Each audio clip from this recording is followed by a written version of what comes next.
तो देखो जी, स्टार्ट करते हैं अल्टरनेटिंग करंट का लेक्चर नंबर 5। और इस वीडियो में हम जानेंगे एक ऐसी सर्किट के बारे में जिसमें रेजिस्टेंस और इंडक्टेंस दोनों हो। देखो, जैसे आपके घरों में अगर हीटर होगा, है ना, तो हीटर जस्ट लाइक हीटर का जो कॉइल होता है वो कैसा एक्ट कर रहा है, एज अ एक इंडक्टर की तरह एक्ट कर रहा है। और साथ ही साथ उसमें एक रेजिस्टेंस भी, उसकी एक खुद की रेजिस्टेंस भी है ना। तो हम कुछ ऐसे सर्किट के बारे में बात करने वाले हैं और इससे रिलेटेड हम लोग जो है ना मोस्ट इंपॉर्टेंट न्यूमेरिकल्स देखेंगे जो कि कई बार एग्जाम में पूछे गए हैं। ओके, तो आप बने रहो मेरे साथ। और देखो, नोट्स आपको बनाते हुए चलना है, ठीक है। डिस्क्रिप्शन बॉक्स से आप जाकर के नोट्स ले लेना। पिछले वाली वीडियोस का मैंने नोट्स नहीं दिया है, हो सके तो बाद में अपलोड कर देंगे, ठीक है। बना करके उसकी जो जितने भी न्यूमेरिकल्स हमने लगाए हैं उसके हम जो नोट्स अपलोड कर देंगे। तो इस वाले वीडियो के भी आपके जो है नोट्स मिल जाएंगे, ठीक है। टेंशन वाली बात नहीं है, बस आप कोशिश किया करो कि आप नोट्स को बनाते चलते रहा करो साथ में। ओके, देखो समझते हैं, बहुत ही आसान है। तो अब तक आपने जो है ना, अब तक आपने एक कॉमन आपने एक ऐसे सर्किट के बारे में पढ़ा जिसमें रेजिस्टेंस होती है। तो हमने कहा सर उसमें जो हमारा वोल्टेज है और जो करंट हमारे सेम फेज में होते हैं। फिर हमने कहा सर अगर हमारे पास केवल एक ऐसी सर्किट मिले जिसमें केवल इंडक्टर हो, तो हमने कहा सर उसमें हमारी जो वोल्टेज है वो 90 डिग्री लीड करती थी, करंट हमारा 90 डिग्री लैग करता था ना। फिर हमने बात करी कि अगर हमारे पास अगर केवल एक और केवल क्या हो, कैपेसिटर हो, तो उसमें हमने कहा सर उसमें हमारी जो करंट है वो 90 डिग्री लीड करती थी और वोल्टेज हमारा 90 डिग्री लैग करता था। ये बात हमने जो है पिछले वाले लेक्चर में हमने ये बातें समझ ली हैं। ओके ना, यहाँ से देखो हम क्या करने वाले हैं, हम किसी दो चीज को मिक्स करने वाले हैं, ठीक है। मीन्स अब हमारे पास एक ऐसा सर्किट होगा जिसमें हमारी रेजिस्टेंस होगी और उस सर्किट में रेजिस्टेंस के साथ साथ हमारा एक इंडक्टर भी होगा, है ना। रजिस्टर और inductor, that means AC circuit with resistance and inductance. Heading लगा लो। देखो बहुत ही सिंपल सा है, इसका जो फेज डायग्राम है बहुत ही आसान है। आपको बस पिछली वाली बातों को जो है याद रखना है, ठीक है। कि अगर रेजिस्टेंस होता था तो क्या करते थे, इंडक्टर होता था तो क्या करते थे, ठीक है, कैपेसिटर होता था तो क्या करते थे। उन सारी बातों को अगर आप याद रखोगे तो इससे रिलेटेड भी आपके जो न्यूमेरिकल्स हैं, सॉरी न्यूमेरिकल्स की भी नहीं बात करें, थ्योरी है, वो इजिली बन जाएंगे। चलो देखो, तो मानते हैं सर कि हमारे पास क्या है कि एक ऐसी हमारे पास सर्किट है जिसमें रजिस्टर है और जिसमें एक इंडक्टर लगा हुआ है। अच्छा, रजिस्टर को हम बेसिकली रिप्रेजेंट करेंगे आर, मतलब रेजिस्टेंस है तो हम इसको रिप्रेजेंट करेंगे आर से, और इसकी जो इंडक्टेंस होगी उसको हम रिप्रेजेंट करेंगे एल से। समझ रहे हो। तो हमने कहा सर कंसीडर करते हैं कि एक ऐसे सर्किट जिसमें रेजिस्टेंस और इंडक्टेंस, जिसमें रजिस्टर और इंडक्टर दोनों आपस में एक सीरीज में कनेक्टेड है, कुछ इस तरीके से। देखो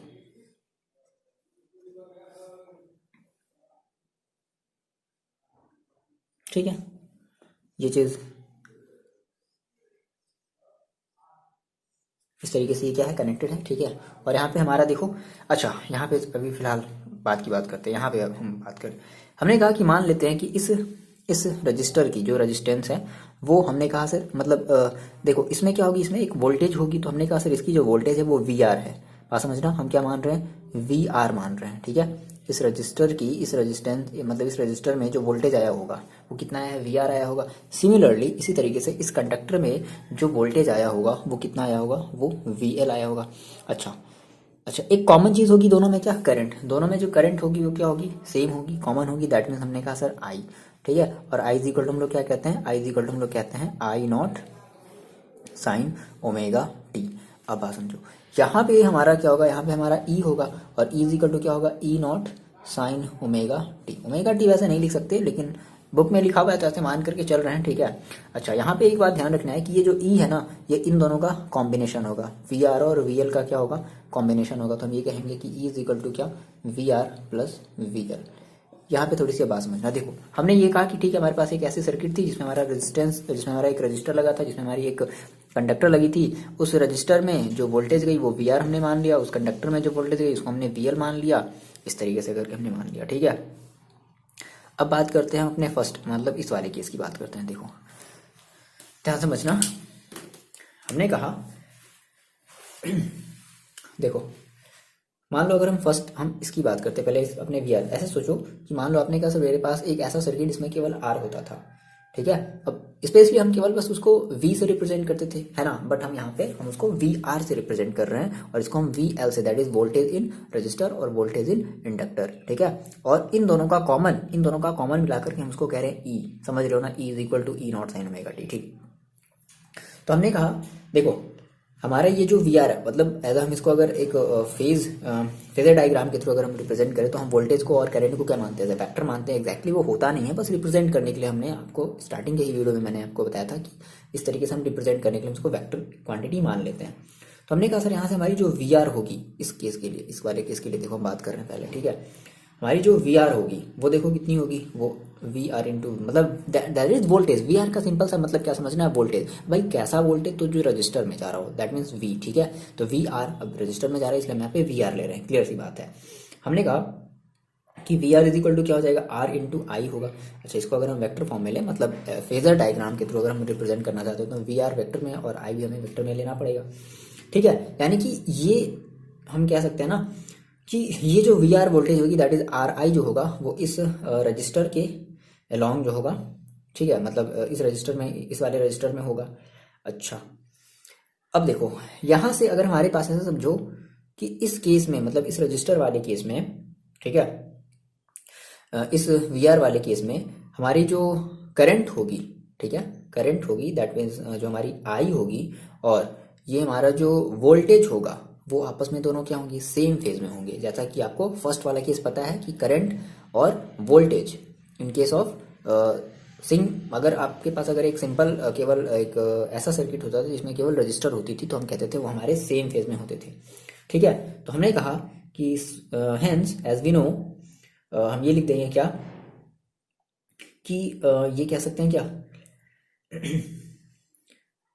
वी आर, देखो ये हमारी जो वी आर है, ठीक है, एंड यानी कि हमारी जो वोल्टेज है एंड हमारी जो करंट होगी and I R in same phase, R in same phase, ठीक है, हो गया ऐसा।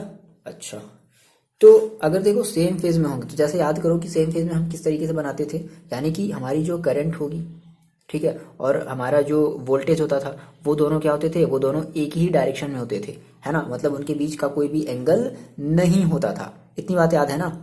अगर करंट और वोल्टेज होती थी, मतलब रजिस्टर की अगर हम बात करें तो करंट और वोल्टेज हमारे उसमें कैसी होती थी, दोनों सेम फेज में होती थी। सेम फेज में होने का मतलब कि दोनों सेम डायरेक्शन में होते थे, दैट मीन्स उनके बीच में कोई भी एंगल नहीं बनता था। तो जब हम फेजर डायग्राम में हम ड्रॉ करते थे तो हम हमने आपको फेजर डायग्राम में हमने आपको ड्रॉ करना बताया था, तो मैंने आपको बताया था कि हम उसकी मैक्सिमम वैल्यू लेते हैं। दैट मीन्स वोल्टेज की मैक्सिमम वैल्यू, फेजर के केस में मैक्सिमम वैल्यू वोल्टेज की लेते हैं और मैक्सिमम वैल्यू हम करंट की लेते हैं, हम दोनों मैक्सिमम वैल्यू लेते हैं ना। देखो तो अगर हम वो अगर मैक्सिमम वैल्यू अगर हम निकालते हैं किसमें, इस रजिस्टर के केस में, तो हम क्या कहेंगे, हम ये कहेंगे क्या कि वी नॉट, जैसे हम वहां पर ई नॉट इस तरीके से लेते थे, वहां पर हमारे पास केवल और केवल प्योर एक रजिस्टर होता था, ठीक है, बट यहाँ पे हमारे पास रजिस्टर और इंडक्टर दोनों है। तो हम क्या कह रहे हैं, वी नॉट किसकी वी नॉट, देखो तो हम रजिस्टर, मतलब रजिस्टर में जो मैक्सिमम वोल्टेज है इज इक्वल टू क्या हो जाएगा, आर इंटू आई नॉट, ये होगा, यही तो होगा, ठीक है। मतलब आर यहाँ पे हमारा एज अ सफिक्स है, नीचे लगा लो चाहे ऊपर लगा लो, आपकी मर्जी, ठीक है, कहीं भी लगा लो, है ना। मतलब हमें यहाँ पर ये दिखाना है कि वोल्टेज इस रजिस्टर में मैक्सिमम वोल्टेज जो कि हम फेजर डायग्राम के थ्रू जो हम रिप्रेजेंट करते थे हम वो चीज़ लिख रहे हैं, ठीक है, is equal to R into I. ये तो हमने बता दिया इस रजिस्टर के लिए बता दिया। नाउ हम बात करते हैं अपने इस कंडक्टर की, ठीक है। देखो बात समझना, ठीक है ना। हमने कहा सर दूसरा केस हम लेते हैं कंडक्टर के केस में। देखो इस कंडक्टर में जो वोल्टेज हमारा जो फ्लो हो रहा है दैट इज, हमने कहा सर वीएल है। तो अच्छा ये वीएल इज इक्वल टू होगा क्या, वीएल इज इक्वल टू सोचो क्या होगा, वीएल इज इक्वल टू क्या होगा, एक्स एल इंटू आई होगा, यही तो होगा। वीएल इज इक्वल टू क्या होगा, एक्स एल, याद आया क्या, जिसको हम कहते थे इंडक्टिव कंडक्टेंस जिसको हम कहते थे, ठीक है, ओके। तो एक्स एल इंटू आई। अच्छा, तो हमने कहा अब देखो, अब याद करो कि जब अगर आपके पास केवल और केवल अगर एक कंडक्टेंस सॉरी एक इंडक्टर होता था, ठीक है, एक आपके पास सिंपल केवल अगर एक इंडक्टर होता था तो उसमें आप याद करो कि आपकी उसमें जो करंट है और जो वोल्टेज है उसमें क्या रिलेशन होता था। तो अब ऐसी बात है, हमारी जो करंट होती थी वो 90 डिग्री लैग करती थी वोल्टेज से, बात समझना, करंट 90 डिग्री लैग करती थी। अब इसको देखो, इसमें क्या है कि इसमें आपकी जो करंट है और इसमें आपकी जो वोल्टेज है वो दोनों सेम फेज में है। तो अब दोनों में एक चीज कॉमन है क्या बच्चे, करंट है ना, इसमें भी करंट है और इसमें भी करंट है। इसमें करंट जो है वो सेम फेज में है वोल्टेज के साथ, इसमें जो करंट है वो वोल्टेज के साथ 90 डिग्री लैग कर रही है। इस बात पर अभी थोड़ा सा ध्यान देना। अच्छा, तो हम क्या करते हैं, अगर हम इसका भी अगर एक फेजर डायग्राम अगर बनाना चाहें तो हमें इसकी भी क्या करनी होगी, हमें इसकी भी जो है मैक्सिमम वैल्यू लेनी पड़ेगी। ओके, लेनी पड़ेगी ना। अब देखो, तो यहाँ से हम ये कह दें, यहाँ से हम ये बता दें क्या, चलो इसमें भी हमें बता देना चाहिए था। देखो यहाँ से हम ये कह दें कि हमारी जो करंट होगी, है ना, करंट इन इस वाले केस में करंट इन फेज, ठीक है, बाई π/2 डिग्री, मतलब π/2 रेडियन अगर हम बात करें तो, ठीक है। अच्छा, मतलब क्या, एक मिनट से गड़बड़ हो गया, इसको थोड़ा सेंटेंस को सही कर लो। करंट लैग, है ना, current lag in phase by π/2 with VL, ठीक है। तो हम इसका भी अगर फेजर डायग्राम बनाएंगे तो हमें मैक्सिमम वैल्यू चाहिए होगा। हमने आपको बताया था कि जो एरो होता है वो हमारी मैक्सिमम वैल्यू को रिप्रेजेंट करता है। तो मैक्सिमम वैल्यू करने के लिए हम क्या कर ले, हम इसको कर लेते हैं क्या कि V0, ठीक है, और L, ठीक है ना। V0 जैसे हमने इसका लिया इज इक्वल टू कितना हो जाएगा, देखो ये हमारा हो जाएगा I0 और इंटू XL, यही तो होगा, बस सिंपल।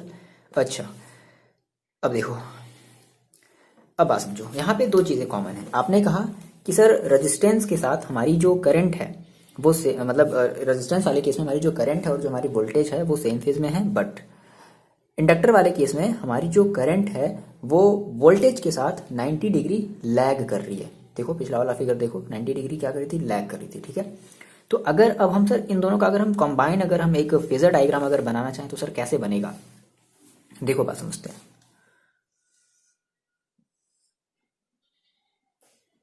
ठीक है, देखो बात समझना, इस वाले केस में अगर हम बात करें, इस आर वाले केस में अगर हम बात करें तो हम ये कहेंगे कि सर जिस डायरेक्शन में हमारी रेजिस्टेंस होगी उसी डायरेक्शन में हमारा करंट होगा, है कि नहीं। अच्छा, इस वाले केस में याद करो, इस वाले में केस में आपने ये कहा था कि करंट और वोल्टेज के बीच में 90 डिग्री का मतलब एक डिफरेंस था, है ना। तो हमने कहा सर वोल्टेज हमारी क्या कर रही थी, वोल्टेज हमारी लीड कर रही थी, है ना, करंट से कितने डिग्री पर, 90 डिग्री पर, दैट मीन्स π/2 पर लीड कर रही थी, है कि नहीं। अच्छा, ये हमारी क्या है, हमारी ये जो है ये हमारी मान लो ये हमारी V0L रिप्रेजेंट हो रहा है और ये हमारा जो है I0 मैक्सिमम, मतलब I0 हमारा ये रिप्रेजेंट हो रहा है, ठीक है। तो अब देखो यहाँ पे ना दो मतलब बड़ी दुविधा वाली चीज़ है क्या, कि करंट जो है वोल्टेज के साथ इस केस में सेम डायरेक्शन में है, बट करंट जो है वोल्टेज के साथ क्या है, कुछ ऐसा है। तो अगर हम ये कहें, देखो बात समझना, देखो यहाँ से देखो, हमने कहा मान लो अगर हम इस वाले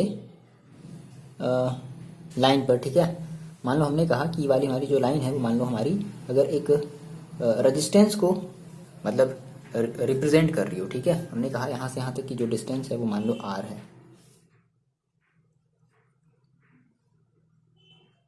ठीक है। तो हमारी जो I होगी, एक मिनट, ओके, देखो हम इस केस में हम केवल R नहीं लेंगे, हम क्या लेंगे, हम मान लो ये वाली लेंगे ना, V0R लेंगे, ठीक है। अच्छा, तो सेम इसी डायरेक्शन में भी हमारा क्या होगा, करंट भी होगा। अच्छा, फिर करंट के और इस इंडक्टर वाले केस में, करंट और इंडक्टर के केस में दोनों के बीच जो फेज डिफरेंस था वो कितना था, 90 डिग्री का था। तो हम ये कह सकते हैं क्या कि हमारी जो वोल्टेज होगी इंडक्टर में वो कुछ ऐसे होगी, इतनी, मतलब ये हमारा 90 डिग्री शो होगा, क्या इसको हम कहेंगे क्या, V0L, ये कहेंगे। लेकिन अब यहाँ पे थोड़ी सी बात समझना, अब क्या होगा कि इन दोनों का, जैसे हमने कहा सर हमारा ये V0L है और ये हमारा V0R है, ठीक है, वोल्टेज इन रेजिस्टेंस और वोल्टेज इन इंडक्टर, ठीक है। क्यों ऐसा क्यों बनाया, देखो हम कह रहे हैं कि भाई अगर मान लो अगर ये रेजिस्टेंस है, ठीक है, मतलब सॉरी, अगर हम ये कह रहे हैं कि हमारी जो वोल्टेज इन ये जो रजिस्टर है ये, और जो उसमें जो करंट फ्लो होगी उन दोनों का जो फेज होगा वो क्या होगा, सेम होगा। तो देखो करंट भी ऐसे ही होगा, मान लो इधर कहीं, मान लो इधर कहीं करंट होगा, और अब करंट के बीच में और इस वोल्टेज के बीच में, मतलब है ना, ये जो हमारा जो इंडक्टर वाला केस है याद करो, तो इनके बीच में कैसा एंगल होना चाहिए, इनके बीच में जो है 90 डिग्री का एंगल होना चाहिए। तो चलो ये 90 डिग्री का एंगल हो गया, ये देखो ये 90 डिग्री का एंगल है ना, 90 डिग्री का एंगल है ना, ये परपेंडिकुलर है ना दोनों। अच्छा, लेकिन अब क्या होगा, क्या इनका एक रिजल्टेंट वेक्टर नहीं होगा, सोचो ऐसा क्यों, हम ऐसा क्यों कह रहे हैं सर इनका एक रिजल्टेंट होना चाहिए, जैसा आप बुक में देख रहे होगे, ठीक है, आपकी थोड़ी सी हेल्प लो या फिर कोई बात नहीं। देखो हम ऐसा क्यों कह रहे हैं कि सर इसका एक रिजल्टेंट वेक्टर होना चाहिए। मेरी बात समझना यहाँ पे, जैसे आप कह रहे हो कि ये जो करंट है इस वोल्टेज के साथ सेम फेज में है, अच्छा ये जो करंट है इस वोल्टेज के साथ 90 डिग्री का एंगल बना रहा है। तो ये सोचो, मतलब नहीं कि भाई जो है ऐसा कैसे हो सकता है, ये इसके साथ सेम फेज में भी है और इसके साथ 90 डिग्री का एंगल भी बना रहा है, मतलब कि कहीं ना कहीं देखो क्या होगा। एक मिनट देखो, ऐसे इसको समझते हैं हम। देखो अगर हम इसका इन दोनों का दैट इज इस V नॉट L का और इस V नॉट R का अगर हम एक रिजल्टेंट बना दे इस तरीके से, तो क्या ये सही रहेगा? इसको हम कह रहे हैं E, ये वही E है जो हमने आपको यहाँ पे बताया। देखो कैसे हम कह रहे हैं कि ये जो VL है, ठीक है, ये VL इस I के साथ 90 डिग्री का एंगल बनाना चाह रहा है और ये जो VR है ये इस I के साथ सेम फेज में रहना चाह रहा है। तो भाई ऐसा नहीं हो सकता ना, मतलब दो चीज़ें हैं, ठीक है, और उन दोनों के बीच में, ठीक है ना, कोई एक तीसरी चीज़ जो है, तो क्या होगा, वो दोनों के साथ ही तो कॉम्प्रोमाइज़ करेगा। तो हमने कह दिया भाई कि इन दोनों का एक रिजल्टेंट, ठीक है, ये E होगा। अच्छा अब क्या है ना, अब देखो अब यहाँ से क्या हुआ कि अब जो हमारी I है, ये जो I है ना, इस हम कह सकते हैं कि इस हमारे रिजल्टेंट के साथ वो अब कितने डिग्री का मतलब फेज बना दिया, वो मान लो हमारा फेज एक बना दिया फाई। समझ गए? देखो यहाँ से बात क्या है कि पहले जो हमारा इन दोनों के बीच में जो फेज एंगल जो 90 डिग्री का था, दैट मीन्स जो π/2 का था, अब वो कितना हो गया, अब वो 5 हो गया। मतलब देखो मतलब कुछ नहीं, ठीक है, कहने का देखो सीन क्या है ना, सिंपल सी बात है, इतनी समझो कि आपने कहा सर इस फिगर में हमारा जो VL है और जो I है इनके बीच में 90 डिग्री का एंगल है, ठीक है, मतलब कि हमारी जो VL है वो 90 डिग्री क्या कर रही है, लीड कर रही है I से। अच्छा बट फिर एक बात हम ये भी देख रहे हैं कि जैसे ठीक है हमने 90 डिग्री लीड करा दिया, ओके, लेकिन हम देख रहे हैं ना कि इस रेजिस्टेंस वाले, अगर हम इस रजिस्टर वाले की बात करें तो हमारा जो रेजिस्टेंस है और जो करंट है, ठीक है, मतलब जो वोल्टेज है रेजिस्टेंस वाले रजिस्टर वाले केस में, जो वोल्टेज और जो करंट है वो क्या होंगी, सेम फेज में होंगी, ठीक है। तो अब देखो ये इसका मतलब है कि इस रजिस्टर में जो भी हमारी वोल्टेज है और इस इंडक्टर में हमारी जो भी वोल्टेज, दैट इज हम इसको V नॉट L मैक्सिमम, अगर हम एक फेजर डायग्राम की अगर हम बात करें तब हम इसको V नॉट L कह रहे हैं, ओके। तो ये हमारे दोनों कैसे होंगी, 90 डिग्री में होंगी। अब सर रही बात इनका कोई ना कोई एक रिजल्टेंट होगा, तो वो रिजल्टेंट क्या होगा, वो रिजल्टेंट हमारा ये होगा। समझ गए? बस इतनी सी कहानी है और कुछ नहीं करना है, बस यही बात आपको ध्यान रखनी है कि आखिर ये क्यों बना, दैट मीन्स ये इसका और इसका रिजल्टेंट, ठीक है।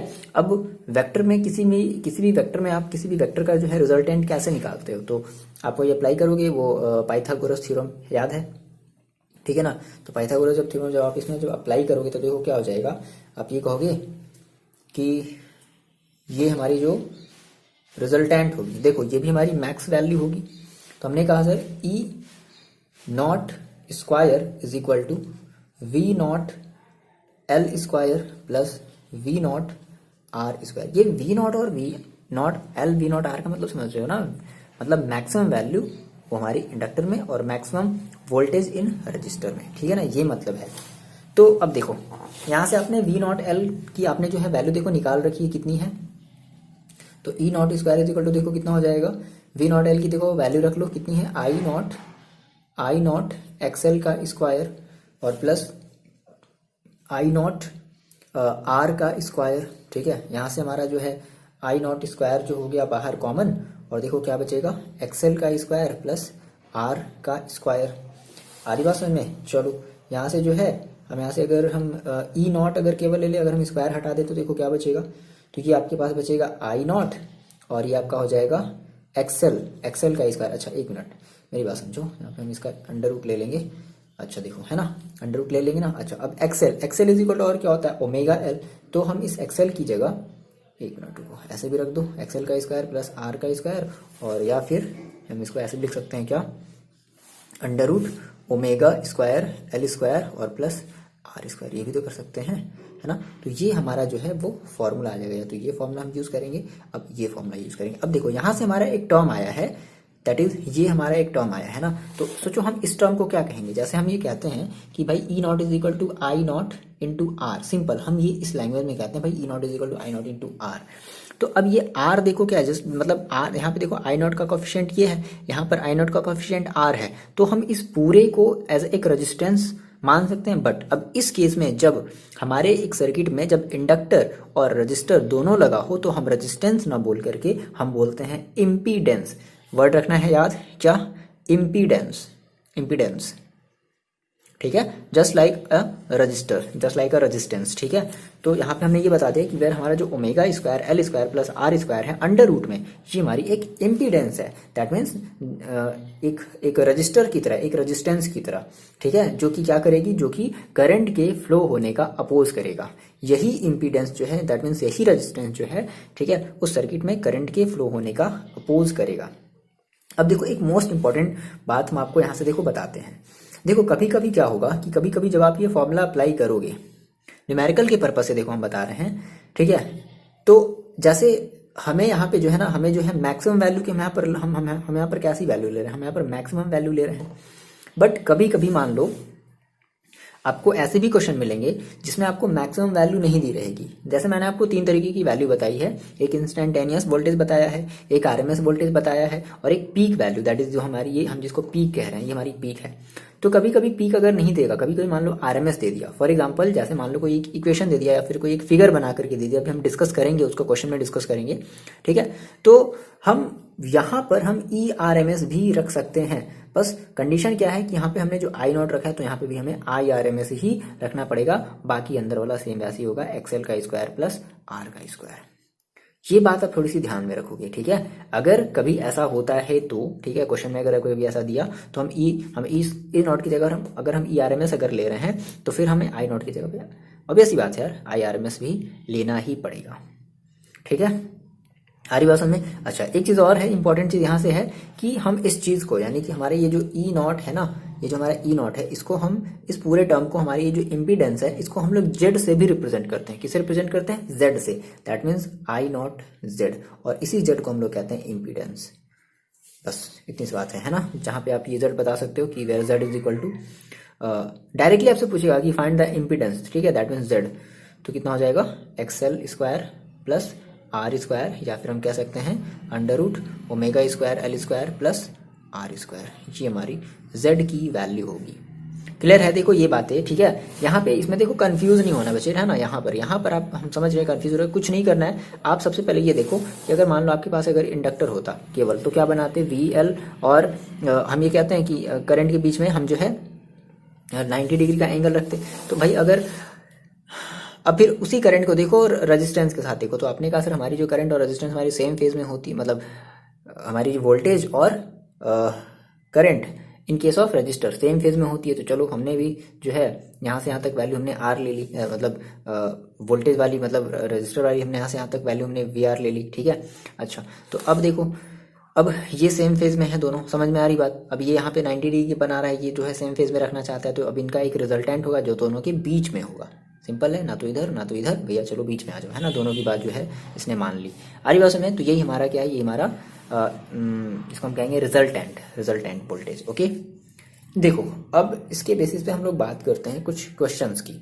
अच्छा, एक टर्म देखो यहाँ से और समझते हैं, एक टर्म यहाँ से हम लोग और समझते हैं।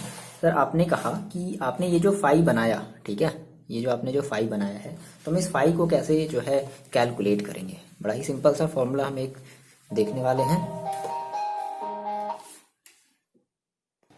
देखो हमने कहा सर ये हमारा जो फाई है, ठीक है, ये फाई, इस फाई को देखो हम लोग क्या बोल रहे हैं, इस फाई को हम लोग बोल रहे हैं फेज एंगल।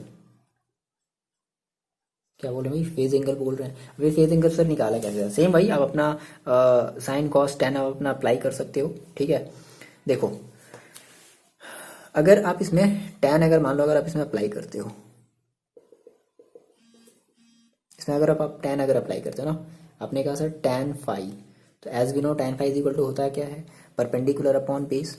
तो अगर आपने इसको फाई माना है, दैट मीन्स आपका ये बेस हो गया। अगर ये बेस है तो ये परपेंडिकुलर है, तो परपेंडिकुलर के यहाँ से यहाँ तक की देखो वैल्यू कितनी है, वी नॉट एल, क्या है, V naught L upon base कितना है, वी नॉट आर, ठीक है। अब इस वी नॉट एल की अगर आप वैल्यू रखोगे तो देखो कितनी रखोगे, I naught XL upon I naught R. I naught से आई नॉट कैंसिल आउट हो गया, क्या बचेगा आपके पास, बचेगा एक्सएल अपॉन आर, ठीक है। और एक्सएल इज इक्वल टू क्या होता है, ओमेगा एल अपॉन आर। तो टेन फाई जो है आप यहाँ से इस तरीके से ओमेगा एल अपॉन आर, या फिर phi is equal to tan inverse हो गया। समझ गए? तो इस तरीके से जो हम फाई की वैल्यू इजीली निकाल सकते हैं। ठीक है, इतनी बात आ रही है आपको समझ में? अच्छा, ओके, ठीक है। बाकी के कुछ केस हैं। केस देखो बड़ा ही सिंपल है। जैसे मान लो आपने कहा कि सर अगर एल इज इक्वल टू अगर जीरो कर दें, ऑब्वियस बात है, सोचो एल है ही नहीं। यहाँ से देखो, आप कह रहे हो सर हमारा ये जो आया ना, आपने कहा कि sir tan phi is equal to omega L upon R, आप ये बोल रहे हो। आपने कहा कि सर क्या हो अगर हम if L is equal to अगर हम जीरो कर दें, तो इसकी जगह अगर हम देखो जीरो रख दें, तो tan phi is equal to क्या मिलेगा हमें? tan phi is equal to मिलेगा zero. tan phi is equal to मिलेगा zero, that means phi is equal to क्या मिलेगा? जीरो। मीन्स इसका मतलब देखो क्या हुआ, इसका मतलब ये है कि जब हमारी एल कुछ भी नहीं है ना, जब एल है ही नहीं, ये चीज़ है ही नहीं, दैट मीन्स एल हमारा जीरो है, तो इस केस में हमने कहा सर फाई हमारा क्या हो गया? जीरो। दैट मीन्स ये जो इतना जो एंगल बना था, ये फाई एंगल ना बन करके कहाँ बन रहा है? Zero angle. दैट मीन्स इसका मतलब क्या हुआ कि हमारी जो वोल्टेज है ना, वोल्टेज है और जो करंट है वो आपस में सेम फेज में होंगे। और यही तो होता है कि नहीं? क्लियर है ना यहाँ से इस चीज़ से? ठीक है ना, हमारी जो वोल्टेज है और जो करंट है वो क्या होती है? सेम फेज में होती है। अगर हमारी एल नहीं हो, केवल आर हो, तो वोल्टेज और करंट क्या होंगी? सेम फेज में होंगी। भाई ये अभी ये बनेगा ही नहीं। ठीक है ना, आ रही बात में? अच्छा, दूसरा केस देखो, हमने कहा कि क्या हो कि अगर हमने कहा कि मान लो आर इज इक्वल टू अगर जीरो हो जाए, ये भी चेक कर लेते हैं। अगर आर इज इक्वल टू अगर जीरो हो जाए तो फिर देखो क्या हो सकता है, चलो इसमें रख दो। So tan phi is equal to R, देखो ये कितना हो जाएगा? Omega L upon zero. That means one upon मतलब something upon zero. Something upon zero मतलब क्या होता है? इनफाइनाइट। और tan कितने मतलब डिग्री की वैल्यू इनफाइनाइट होती है? 90 डिग्री। तो आपने कहा sir phi is equal to क्या हो जाएगा? फाई इज इक्वल टू जो हो जाएगा वो हो जाएगा 90 डिग्री। दैट मीन्स अगर आर अगर नहीं होगा, ऑब्वियस ही बात है, अगर आर नहीं होगा तो ये जो ई नॉट यहाँ बना है वो यहाँ ना बन करके यहाँ पर बनता है, जैसा कि हम जानते हैं। दैट मीन्स हम ये भी कह सकते हैं कि हमारी जो वोल्टेज होगी, है ना, वोल्टेज जो होगी वो करंट से क्या कर जाएगी? लीड कर जाएगी 90 डिग्री। कब? जब रेजिस्टेंस कुछ होगा ही नहीं, जब रजिस्टर होगा ही नहीं। और सही बात है, ये हम पहले ही पढ़ चुके हैं, है ना। तो यानी कि यहाँ से ये चीज़ हमारी देखो क्या करती है? प्रूव कर रही है कि मतलब हमने ये जो वैल्यू निकाली है ना ये सही है। और ये हमने जो बनाया है ना, इन दोनों का जो हमने इन दोनों का जो रिजल्टेंट बनाया है ना, ये ई नॉट, ये भी सही है। क्लियर है इतनी बात?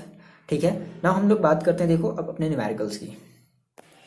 देखो जल्दी से हम लोग कुछ फॉर्मूले देख लेते हैं। ठीक है, हमने अभी जो इस टॉपिक में हमने जो फॉर्मूला पढ़ा, क्या क्या देखा, तो हमने कहा सर हमें एक इम्पीडेंस मिला Z इज इक्वल टू, देखो इम्पीडेंस हम कब कहेंगे? हमारे पास किसी एक सर्किट में दो चीज़ें हों, है ना। वहाँ पे जब सिंगल जब चीज़ होती थी तो हम उसको इंडक्टेंस या कैपेसिटेंस कहते थे। ठीक है, बट हम यहाँ पे अगर दो चीज़ें अगर साथ में हो गई तो हम उसको इम्पीडेंस कह रहे हैं, दैट मीन्स Z। अब इस केस में जब हमारे पास L और R है तो इस केस में हमारा जो इम्पीडेंस होगा वो होगा XL square plus XL square plus R square, है ना, ये होगा। या फिर इसी को देखो Z इज इक्वल टू, हम ये भी लिख सकते हैं क्या, क्या कर सकते हैं, जैसे हमने वहाँ पे कहा था, जब हमारे पास जब देखो जब हमने कहा सब अगर हमारे पास अगर केवल एक मान लो वो होता था, इंडक्टर होता था, दैट इज हम कहते थे एक्सेल इज इक्वल टू क्या कहते थे हम? तो ये कहते थे ERMS अपॉन IRMS। ठीक है, सिमिलरली इस तरीके से इसमें भी, इस केस में भी हम ये क्या कह सकते हैं? ERMS अपॉन IRMS, ये भी बोल सकते हैं। ठीक है ना, Z का ये भी आपका फॉर्मूला हो सकता है। अच्छा, फिर हमने एक फाई का हमने फॉर्मूला देखा। ठीक है, कि हमने देखा कि tan phi is equal to क्या था? XL upon R। ठीक है, ओके। अब देखो कोई जरूरी नहीं कि आप XL अपॉन R भी लो। ठीक है, आप देखो ये भी ले सकते हो। कैसे? देखो थोड़ा सा यहाँ पे हम एक फिगर ड्रॉ करते हैं। मान लो हमने कहा सर ये हमारा रिप्रेजेंट कर रहा था VL और ये हमारा रिप्रेजेंट कर रहा था VR, है ना, वोल्टेज इन रजिस्टर और वोल्टेज इन इंडक्टर। और हमने इसका एक रिजल्टेंट लिया जिसको हमने कहा E। ओके, अच्छा, तो और यहाँ से यहाँ तक कितना था? फाई था। ओके, ठीक है ना, ये सब सारी चीज़ें।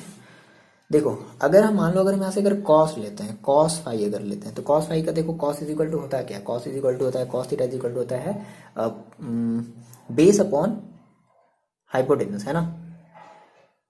Okay, base upon hypotenuse. ठीक है, cos theta is equal to क्या होता है? Base upon hypotenuse. तो देखो बेस कितना है, बेस हमारे पास कितना है? तो बेस हमारे पास है V, ये हमारे पास है V नॉट R, मतलब हम इसको V नॉट R लेंगे ना। R हमारा सफिक्स में है, समझ रहे हो। और बेस अपॉन हाइपोटेनस, ओके। तो बेस तो ये है, हाइपोटेनस हमारी ये है, दैट मीन्स हाइपोटेनस का मतलब हमारी ये क्या है, ई नॉट है, ठीक है। और अभी आपने ई नॉट की थोड़ी देर पहले आपने वैल्यू निकाली क्या, cos phi is equal to, तो V naught R, V naught R की जगह आप क्या रखोगे, I naught R upon E naught की जगह आप क्या रखोगे, I naught Z, I naught से आई नॉट कैंसिल हो गया, so cos phi is equal to क्या आ रहा है, आर अपॉन जेड। तो ये भी हम रख सकते हैं अपने यूज के लिए। तो दो फॉर्मूले आपको यहाँ से याद रखने हैं, टैन फाई और एक आपको याद रखना है cos phi is equal to R upon Z. ये दो बातें आपको याद रखनी है, ठीक है। चलो बात करते हैं अपने न्यूमेरिकल्स की। बहुत ही इजी न्यूमेरिकल्स हैं, सिंपल। आपको फिर से वही चीज़ करना है, क्या कैलकुलेशन थोड़ा सा आपको आना चाहिए, है ना। चलो बहुत ही आसान है, और कई बार ये ऐसे जो है क्वेश्चन ना कई बार आए हुए हैं, सैम्पल पेपर वाले क्वेश्चन भी हैं। तो हम देखो बढ़िया सा हम जो इसका एक मतलब अच्छा सा एक्सप्लेनेशन करते हैं, आपको ईजिली जो है चीज़ें बहुत अच्छे समझ में आएंगी, ठीक है। ओके, देखो जी, ये आपका फर्स्ट क्वेश्चन। सबसे पहले आप इसको क्वेश्चन को अपनी कॉपी में लिख डालो, ठीक है। लिख लिया, वीडियो पॉज करके जल्दी से लिख लो। लिख लिया। देखो कह रहा है कि when an inductor L and a resistance R in series are connected across 12 volt. Okay, तो दो चीज़ें हैं, समझ में आ गई आपको बात। जैसे ही आपको ये क्वेश्चन नजर आया तो आपने समझ लिया कि अच्छा यहाँ पे हमारे पास दो चीज़ें, एक हमारे पास इंडक्टर है और एक है रेजिस्टेंस, दैट इज आर ना। तो that is L R circuit हो गया। अब series are connected across 12 volt, यानी कि ये 12 वोल्ट की जो है वो बैटरी है। देखो अगर 12 वोल्ट की बैटरी है, दैट मीन्स ये जो आपका सप्लाई है ना, दैट मीन्स हम ये इस 12 वोल्ट की बैटरी का मतलब क्या हो गया, हम इसको क्या कहेंगे बताओ, हम इसको कहेंगे ई आर एम एस, है ना। जो हमारी जो सप्लाइड वोल्टेज है दैट इज 12 वोल्ट है। और कह रहा है 50 hertz supply, that means F is equal to कितना दे दिया है, 50 हर्ट्ज दे दिया है। Current of 0.5 ampere flows in the circuit, that means देखो 0.5 एम्पियर की करंट फ्लो हो रही है, that means I R M S दे दिया गया है। आई आर एम एस कितना दे दिया गया, 0. देखो आई आर एम एस में ई 3 है ना, आई आर एम एस में या ई आर एम एस में क्या, मेरी बात समझो, E R M S E naught और केवल ई में कंफ्यूज नहीं होना है। E R M S that is हमारी ये जो हमारी हमें जो वोल्टेज मिलती है हमारे घरों में, हम उसको ई आर एम एस कहते हैं। ई नॉट जो मैक्सिमम पर्टिकुलर किसी टाइम पर जब मैक्सिमम जब पहुंच रही होगी तो उसको हम ई नॉट कहते हैं। और इंस्टेंटेनियस एट मतलब किसी टाइम टी पर अगर हम किसी वोल्टेज की बात करें तो हम केवल कहेंगे ई। समझ रहे हो, दो चीज़ें हैं, आई आर एम एस तो है, तो हमारी जो भी हमें जो सप्लाइड हो रही है वो जो मतलब पर्टिकुलर किसी टाइम पर अगर मैक्सिमम हो गई, ठीक है ना, तो हम उसको कह दिया ई नॉट, मैक्सिमम वैल्यू को हमने कहा ई नॉट। और एट इंस्टेंस किसी भी टाइम पर हमें जो करंट मिला दैट इज हम इसको कहते हैं इंस्टेंटेनियस वोल्टेज या इंस्टेंटेनियस करंट को हम कहते हैं। तो कंफ्यूज नहीं हो रहा है, दैट इज ये हमें देखो सप्लाई हो रही है, तो दैट इज हमने कहा ये भाई जो है वो आई आर एम एस है, 0.5 एम्पियर है। अच्छा, पूछा क्या है, the current differ in phase from applied voltage by pi by 3। देखो फाई की वैल्यू दे दी गई है कितनी, पाई बाई 3। जो फेज डिफरेंस है वो कितना है, पाई बाई 3 है। फाइंड द आर, तो यहाँ से आपको चुपचाप जो है वो आर निकालना है। देखो यार सिंपल सा, अभी हमने आपको एक फॉर्मूला बताया क्या, since cos phi is equal to क्या होता है, cos phi is equal to हमने आपको बताया आर अपॉन जेड। बताया ना, कैसे बताया, अगर आपने देखा है तो अच्छी बात है, नहीं देखा तो मतलब कि आपने भगा दिया वीडियो को, इसका आपने स्किप किया है। तो cos phi is equal to क्या हो गया, आर अपॉन जेड। आपको यहाँ से चुपचाप ये आर पूछ रहा है, लेकिन देखो अब क्या है ना कि हमें जो है जेड नहीं पता, ठीक है। और हमें कॉस फाई की जगह तो पाई by 3, that is cos pi by 3 का मतलब कॉस 60, तो हम वो वैल्यू रख लेंगे। बट फिलहाल हमें जेड नहीं पता। देखो मैंने आपको जेड का ही फॉर्मूला बताया, जेड इज इक्वल टू क्या होता है, जेड इज इक्वल टू होता है E R M S upon I R M S, ठीक है। तो ई आर एम एस रख दो, ई आर एम एस देखो कितना है 12 upon I R M S कितना है 0.5, तो कितना हो जाएगा 120 अपॉन 5, दैट मीन्स ये आपका हो जाएगा 5 2 जा और 5 4 जा, ठीक है, दैट इज 20 ओम। और जेड दैट इज इम्पीडेंस है, इम्पीडेंस मतलब एक रेजिस्टेंस है, तो इसकी जो यूनिट होगी वो किसमें होगी, ओम में होगी। तो आपने जेड निकाल लिया। नाउ हम बात करते हैं अपने इस वाले वैल्यू में, क्या करते हैं, इस वैल्यू को रख देते हैं यहाँ पर। सो कॉस फाई देखो कॉस कितना हो जाएगा, cos pi by 3 is equal to R की जगह हमें आर ही रखना है क्योंकि आर हमें निकालना है। और देखो जेड की वैल्यू आ गई है 24। अब देखो कितने बच्चों को अगर कॉस पाई बाई 3 का अगर मतलब नहीं पता, ठीक है, जो बायोलॉजी के बच्चे हों, जो मैथ नहीं लेकर के पढ़ो, कोई टेंशन वाली बात नहीं है बच्चे।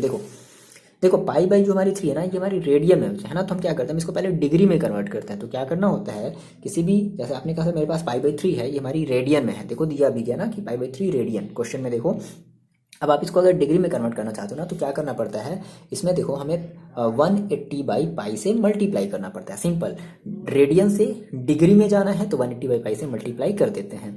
तो देखो ये पाई से पाई कट जाएगा और ये कितना आ जाएगा 60। दैट मीन्स जहां पर भी पाई बाई 3 है ना, उसकी जगह आप क्या रख सकते हो, केवल और केवल 60 डिग्री रख सकते हो। समझ में आ गई बात, दैट मीन्स कॉस 60, ठीक है। अब कुछ बच्चे जो होंगे वो डायरेक्टली जानते होंगे, तो cos 60 की डायरेक्टली वो वैल्यू रख देंगे। दैट मीन्स वो जान रहे हैं कि cos पाई बाई 3 का मतलब कितना होता है, cos 60 होता है, और cos 60 की वैल्यू कितनी होती है, 1/2 होती है, ठीक है।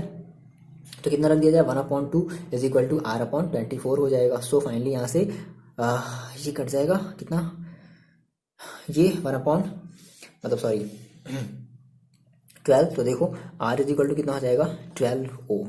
तो R की वैल्यू कितनी आ गई भाई, 12 ओम आ गई।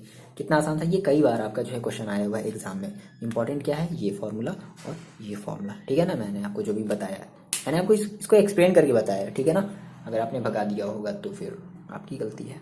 चलो बात करते हैं क्वेश्चन नंबर 2 के। एक और क्वेश्चन देख लेते हैं जल्दी से। देख बच्चे, ये है क्वेश्चन। सबसे पहले आप इसको अपनी कॉपी में लिख डालो, वीडियो पॉज करो और जल्दी से लिखो। लिख लिया? देखो बहुत ही सिंपल सा क्वेश्चन है। कह रहा है कि बल्ब ऑफ रेजिस्टेंस 10 ओम, ठीक है, रेजिस्टेंस दे दी गई। दैट मीन्स एक बल्ब है। अच्छा अब बात देखो समझना, बल्ब है और उसकी रेजिस्टेंस दी गई है टू एन इंडक्टर। ऑब्वियस सी बात है, बल्ब हमारा क्या होता है, उसके अंदर जो हमारा जो क्वाइल ही तो होता है भाई, हम उसको क्वाइल ही तो बोलते हैं। पीला वाला बल्ब, वो वाला बल्ब नहीं, ठीक है, वो सफेद वाला बल्ब नहीं, है ना। तो उसके अंदर क्या है, एक क्वाइल है और उस क्वाइल की रेजिस्टेंस है, और क्वाइल की रेजिस्टेंस के साथ साथ एक उसका इंडक्टेंस या इंडक्टर भी कुछ होगा ना, इंडक्टेंस भी होगा। इंडक्टर ऑफ एल, अच्छा बोल दिया है, साफ साफ देखो बोल दिया है। तो हमने कहा सर हमारे पास गिवन है resistance R is equal to 10 ohm, ठीक है। कह रहा है कि इंडक्टर ऑफ एल दे दिया, बट उसकी वैल्यू नहीं दी गई है। कुछ भी उसकी वैल्यू है बट उसकी वैल्यू नहीं दे दी गई, बस कह रहा है कि इंडक्टर है उसका, कोई एक इंडक्टेंस होगा। Is in series with an AC source marked 100 volt 50। अब देखो बात समझो, यहाँ पे कितने बच्चे इसको क्या मानोगे, ERMS मानोगे या क्या मानोगे। अब ऐसी बात है, AC सोर्स है, दैट इज ये आपकी सप्लाई मिल रही है ना। तो अगर सप्लाई मिल रही है तो अब ऐसी बात है, आप इसको ERMS मान लो, कंफ्यूजन ही नहीं रखना है, ठीक है। 100 वोल्ट और ये आपका दे दिया गया F इज इक्वल टू कितना हो गया, 50 hertz. If the phase angle between voltage and current, okay, pi by 4। देखो वोल्टेज और करंट के बीच में जो फेज एंगल, दैट मीन जो फाई दे दिया कितना, पाई बाई 4 दे दिया। तो कह रहा है रेडियन है, तो बोल रहा है ये आपसे पूछ रहा है calculate the value of L. तो आपको एल की वैल्यू निकालनी है। क्लियर है, निकाल लोगे। चलो ट्राई करो एक बार, देखिए कितने बच्चे निकाल पाते हो। एल की वैल्यू ट्राई करो, निकालो। हम तो करेंगे ही भाई, वो तो काम ही करना। देखो तो आपने कहा सर मेरे को एल चाहिए, है ना, दैट मीन्स मेरे को एल हमें चाहिए, ठीक है, हमें एल निकालना है। तो ओके, अब एल के लिए देखो हमें जो है बेसिकली हमें 2-3 फॉर्मूले पता है। तो हमने कहा सर फाई भी है, तो अब ऐसी बात हम सर tan फाई का जो है फॉर्मूला अप्लाई करते हैं। तो जब हम tan फाई का देखो जब हम फॉर्मूला अप्लाई करेंगे तो हमने कहा sir tan phi is equal to क्या होता है, हमारे पास 2 फॉर्मूले, एक हमारा z वाला और एक हमारा वो एक्सएल वाला, ठीक है। तो हमने कहा सर एक्सएल अपॉन आर।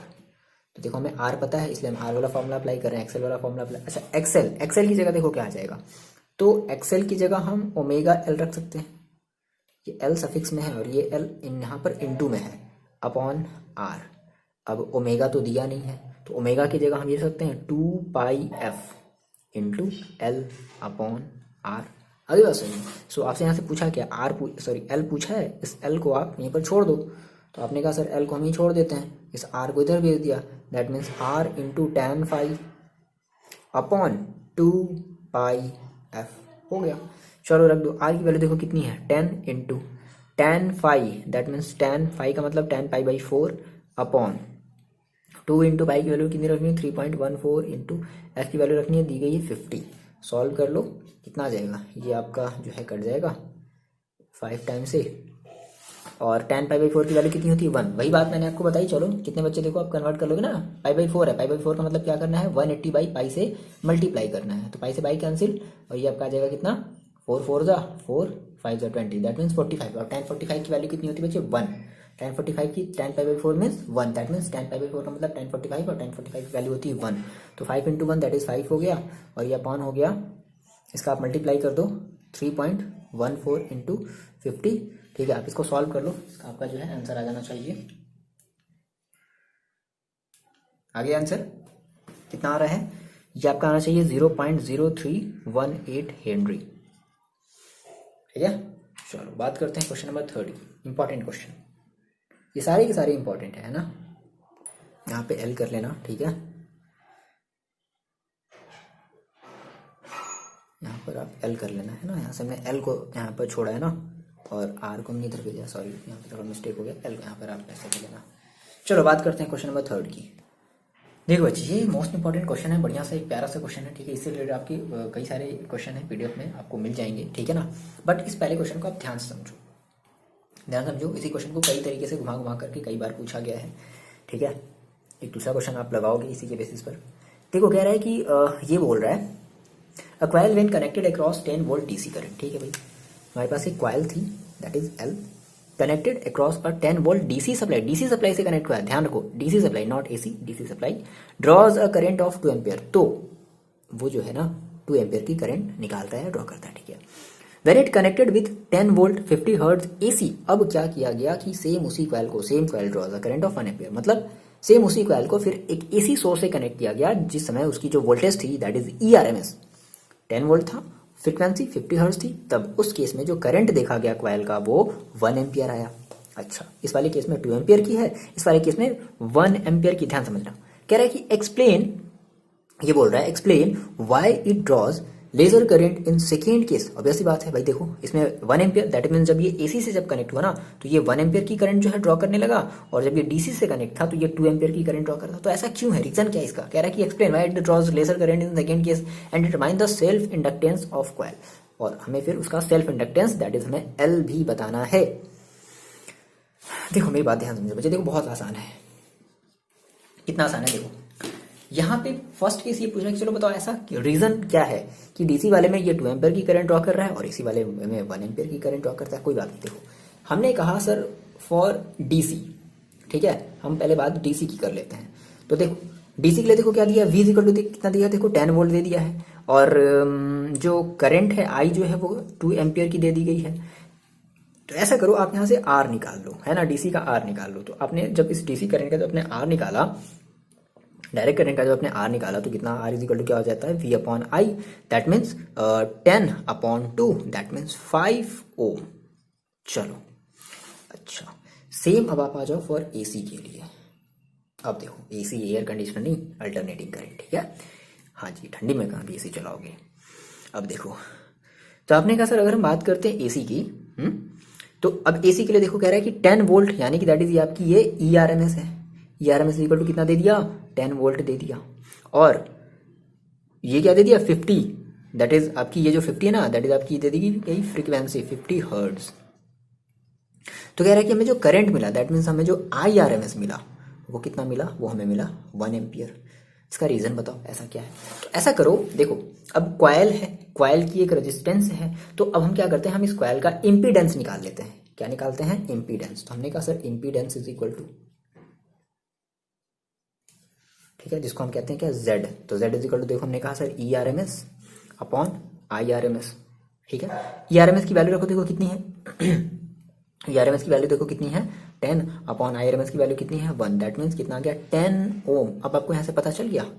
आपने कहा सर डीसी के केस में हमारी जो रेजिस्टेंस है ना वो कितनी क्रिएट हो रही है 5 ओम की, और एसी के केस में हमारा जो that means impedance, impedance means resistance. तो एसी के केस में जो रेजिस्टेंस क्रिएट हो रहा है दैट मीन्स जो इम्पीडेंस क्रिएट हो रहा है वो 10 ओम का क्रिएट हो रहा है। और ऑब्वियस सी बात है यार कि देखो अगर करंट अगर सॉरी रेजिस्टेंस अगर ज़्यादा है, रेजिस्टेंस अगर ज़्यादा है तो करंट की वैल्यू क्या हो जाएगी, कम हो जाएगी, होगी ना। आ रही बात समझ में, ठीक है, क्लियर हुआ। चलो तो लिख लोगे क्या, सिंस ऐसे बता दो, so in second case less current is due to higher impedance offered by coil, ठीक है, देन डीसी, ठीक है। डीसी के कंपेरिजन में जो एसी है वो हायर क्या कर रही है, हायर इंपीडेंस ऑफर कर रही है। तो इसी हायर इंपीडेंस की वजह से जो हमारी करंट की वैल्यू है वो कम हो गई। क्यों, क्योंकि as we know V is equal to क्या होता है IR, and I is equal to क्या हो जाएगा V अपॉन R। तो अगर रेजिस्टेंस ज्यादा तो करंट कम।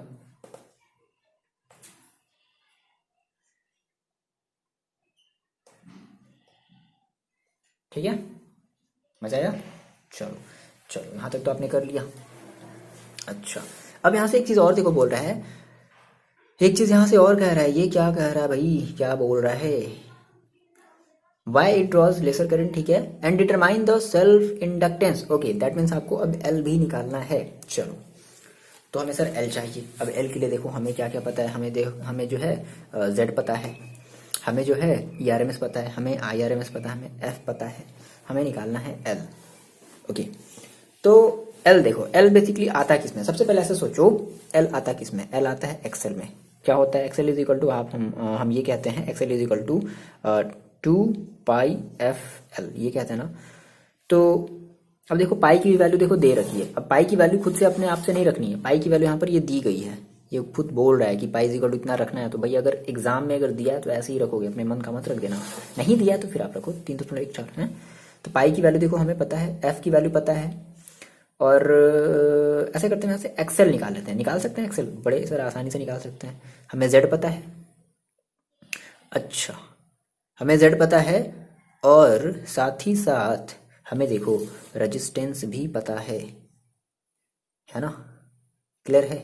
हमें जेड पता है और हमें रेजिस्टेंस भी पता है। तो क्या करते हैं हम जो है यहाँ से एक्सएल निकाल लेते हैं। हमने कहा sir X L is equal to क्या होता है, या फिर हमें जो फॉर्मूला मेन हमें जो फॉर्मूला पता है वो हमें किसका पता है, हमें पता है Z square is equal to क्या होता है, एक्सएल का स्क्वायर प्लस आर स्क्वायर। अब एक्सएल इज इक्वल टू कितना हो जाएगा, तो ये हो जाएगा जेड स्क्वायर माइनस का आर स्क्वायर। वैल्यू रख दो, जेड स्क्वायर की वैल्यू देखो कितनी हो जाएगी, 10 का स्क्वायर दैट मीन्स 100, और माइनस आर की वैल्यू कितनी है 25 है ना, दैट मीन्स 5 का स्क्वायर। ठीक है, तो 100 minus 25 that means 75। Okay, so XL is equal to कितना हो गया, एक्सएल इज इक्वल टू हो जाएगा √75। इसको आप बाहर निकालोगे तो 5 5 ज़ा 5 5 5 5 5 ज़ा 25 25 3 ज़ा 75। ओके, √3, ठीक है, तो 5√3 क्या ओ, ठीक है ना, आपने ये एक्सेल निकाल लिया। ठीक है, हाँ। अब कई बच्चे बोलेंगे क्या सर हम एक्सेल इस वाले फॉर्मूले से नहीं निकाल सकते हैं, ERMS अपॉन IRMS, ऐसे नहीं निकाल सकते हैं क्या। देखो ERMS, देखो ERMS हमारा कितना आएगा 10, और तो ऐसे नहीं निकालना। क्यों, रीज़न देखो क्या है, रीज़न क्या है यहाँ पे, बात समझो। अब यहाँ पे बच्चे देखो होते हैं कंफ्यूज, रीज़न क्या है आप समझ गए। रीज़न ये है ना कि यहाँ पे हमारे पास इस सर्किट में रेजिस्टेंस भी है और इंडक्टर भी है। ओके, हम एक्सेल ऐसे कब निकालते थे, जब केवल और केवल सर्किट में क्या होता था, केवल और केवल इंडक्टर होता था, इंडक्टेंस होता था, उस इंडक्टर की वजह से इंडक्टेंस जो होता था, हम तब हम उस केस में हम एक्सेल ऐसे निकालते थे। बट अगर कभी भी क्वेश्चन में अगर दोनों चीज़ें दे दिया गया, अभी हम आगे और भी पढ़ेंगे, 3 चीज़ें अभी हम लोग पढ़ेंगे, एक लास्ट हमारा सर्किट होगा LCR सर्किट। तो अगर तीनों चीज़ें अगर दे दी गई या फिर 2 चीज़ें कर दी गई, तो कभी भी इस तरीके से करके आप एक्सेल को मत निकालना, वरना हमेशा गलत होगा। इस तरीके से क्या निकलेगा, इस केस में आपका निकलेगा ये Z निकलेगा, इम्पीडेंस निकलेगा बच्चे। ठीक है ना, ध्यान रखना इस बात को। छोटी छोटी बातें जो हैं, जब भी आप अपने जिस भी जगह पे फॉर्मूलों को लिख रहे हो ना, उन जगहों पर इन छोटी छोटी बातों को नोट डाउन कर लो, राइट डाउन कर लो। ठीक है, एक अलग से शीट बनाओ फॉर्मूले की, उस फॉर्मूले की कॉपी में या उस शीट में हर एक उस बात को मेंशन करो जो आपने उस क्वेश्चन से सीखा है। ठीक है, ये करो। आप कब करोगे, करो, ठीक, इतना आपको करना पड़ेगा। चलो, तो हमने कहा सर हम ये नहीं लगा सकते, क्यों, क्योंकि हमारे ये जो हमारा जो सर्किट है ना वो केवल एल नहीं है, इसमें एल भी है और आर भी। तो हमने एक्सएल निकाल लिया। नाउ अब हम जानते हैं sir, since XL is equal to क्या होता है 2πfl होता है ना। चलो एक्सएल की भी देखो वैल्यू रख दो, तो एक्सएल देखो कितना है 5√3, तो 5√3 is equal to 2π, 2 into pi की वैल्यू कितनी रखनी है 3, इंटू एफ की वैल्यू कितनी रखनी है 50, इंटू एल की वैल्यू कितनी रखनी है, एल हमें निकालना है। So finally L is equal to कितना हो जाएगा 5√3 upon 2 into 3, 2 into 3 into 50। So 5 से 5 10 जा, और ये हो गया √3। ठीक है, इसको कटपीट मत कर देना वरना गड़बड़ हो जाएगा, √3 को ऊपर ही रहने दो। ओके, तो एक मिनट यार, कुछ गड़बड़ कर दी है क्या, गड़बड़ कर दी है क्या, नहीं नहीं ठीक है ठीक है। तो देखो कितना हो गया आपके पास, ये हो गया आपके पास √3 की आप वैल्यू रख दो, ठीक है।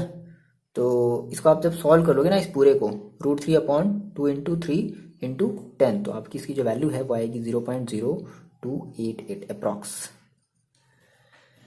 क्लियर है। तो इस तरीके से जो आपको क्वेश्चन को लगाना है, हमने ये क्वेश्चन नंबर 3 भी इजीली कर लिया। ठीक है, देख लो, अगर आपको प्रॉब्लम आती है तो आप कमेंट करके बताओ। मेरे ख्याल से कोई प्रॉब्लम नहीं आनी चाहिए, क्योंकि अगर आपने ये सब सारी चीज़ें पहले से पढ़ी है ना, तो फिर आपको प्रॉब्लम नहीं आएगी। और हाँ, थोड़ा कमेंट किया करो कि हाँ सर मेरे को समझ में आया। कुछ बच्चे ऐसे एकदम न्यूट्रल, हाँ मतलब देख लिया, हाँ चलो देखे जा रहे हैं, क्या मतलब है, मतलब फीडबैक दे दिया करो, मतलब ज़रूरी है यार, बोलेंगे तो ही। ठीक है, तो फीडबैक अपना दे दिया करो।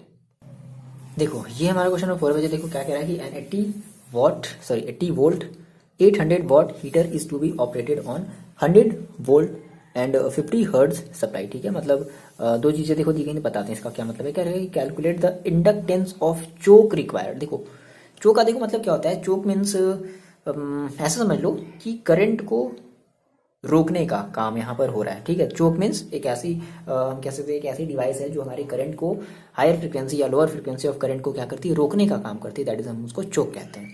तो मतलब साफ साफ पूछा आपसे calculate the inductance, that means आपसे एल पूछ रहा है। इंडक्टेंस मीन्स आपसे एल पूछ रहा है। देखो बात समझो हम इसको कैसे करेंगे। तो यहाँ पे देखो दो चीज़ें दी गई। अब इसमें थोड़ा सा आप मेरे को बताओ कि किसमें हम किसको ERMS मानेंगे और किसको हम जो है केवल मतलब V मानेंगे, केवल वोल्टेज है ना, और ERMS वैल्यू कौन सी है।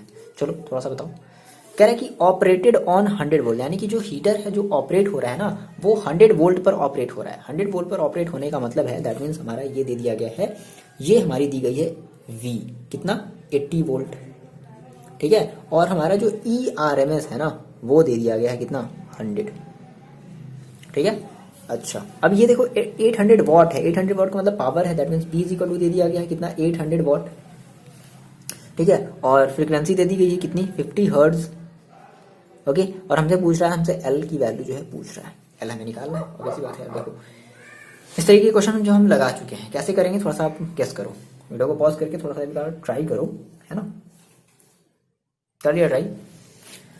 तो देखो सिंपल सी बात है, अगर आपको L निकालना है ना, तो इसके लिए सबसे पहले आपको क्या निकालना पड़ेगा, इसके लिए आपको निकालना पड़ेगा एक्सेल। अब रही बात सर एक्सेल की, तो एक्सेल का अगर हम फॉर्मूला देखते हैं तो हम कहते हैं 2πfL। 2 चलो, पाई चलो, F हमें पता है और हम L यहाँ से निकाल। बट हम अब बात करें अगर सर एक्सेल की, तो एक्सेल हम कैसे निकालें। ओके देखो यहाँ पर ये क्वेश्चन थोड़ा फंसा दिया क्या नहीं, ERMS दे दिया गया है और F दे दिया गया है, एक्सेल हमें नहीं पता है। तो एक्सेल अगर पता होता तो हमें ऑब्वियस बात है, हम L जो है वो इजीली निकाल लेते हैं। ओके ओके ओके, देखो तो एक मिनट देखो सिंपल सी बात है, यहाँ पे हमने थोड़ा सा यहाँ पे ये चीज़ हमने ध्यान नहीं दिया। यहाँ से देखो पावर अगर दिया है और अगर हमारे पास एक वोल्टेज दी गई है ना, तो हम यहाँ से करंट निकाल सकते हैं। हमने कहा since P is equal to क्या होता है, V into I, so I is equal to क्या हो जाएगा, होता है ना भाई, P is equal to V into I होता है ना, power is equal to voltage into current. ठीक है, तो I इज इक्वल टू क्या हो जाएगा, P अपॉन V। P कितना दिया, P कितना दिया है 800 अपॉन V कितना दिया है 80, कट कर देंगे तो कितना आ जाएगा, I इज इक्वल टू आ गया 10 एम्पियर। अच्छा जी, I कितना आया, 10 एम्पियर आया। अब बात समझो, आपने I निकाल लिया 10 एम्पियर।